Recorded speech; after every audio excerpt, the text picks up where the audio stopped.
She was cooking when she noticed her neighbors moving in a panic. Confused, she asked what was going on. The only reply, "Get out of town." No explanation, no time to talk. The streets were suddenly full of people fleeing, packing up, speeding away. Jack and his wife quickly decided to grab their daughter and leave too. They never imagined they'd never come back. Halfway out of town, something strange happened. People who had just run away were now turning around, coming back. The air felt heavy, tense. Something was wrong, but no one could say what. When they finally reached the edge of town, they were shocked to see the only road out was completely blocked by the military. Armed soldiers, barricades. Neighbors gathered around, whispering, worried. Then came the news. There was a virus outbreak in town. Something serious. That's why the military locked it down. Long lines. Helicopters circling above. People shouting for answers. The sky itself felt like it was holding its breath. Then, they heard it. A loud roar in the distance. 2 fighter jets tore across the sky. Everyone turned toward the homes they had lived in for years. The planes dropped their bombs. Explosions lit up the town. The buildings, gone, flattened in seconds. No one could believe what they were seeing. The entire town was swallowed by smoke and fire. It was dead silent, until it wasn't. Because now, the jets were coming back. And this time, they were flying toward them. Panic took over. People screamed, ran, tried to scatter.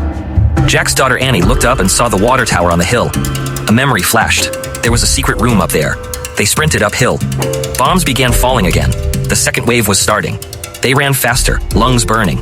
At the top was an old school building. Jack and his wife threw themselves at the entrance, clearing debris. This was it. Their only shot. He smashed through the chain, pushed open the heavy steel door, and crawled in first. They all got inside, slammed it shut just as the world above them exploded in flames. Then, silence. Inside that shelter, the 3 of them had a moment to breathe. What kind of virus made the military destroy an entire town? They didn't know, but it was clear the town was meant to vanish. They had no choice but to survive in the dark. The shelter had expired food, stale air, and barely enough supplies.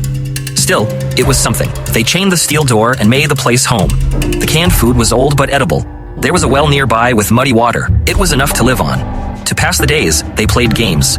Jack told Minnie bedtime stories. In the middle of misery, they found small moments of peace. But time dragged on. Minnie began to break.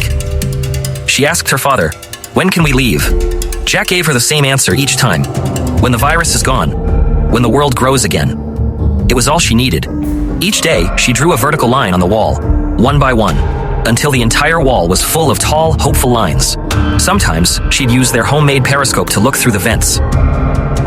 Outside was worse than they imagined. The town was rubble. The world above, empty. No sound. No life. Then, one day, the worst happened. The can they relied on for food had a hole in it. And just as the fear sank in, they heard a loud metallic rattle from above. The steel door was shaking.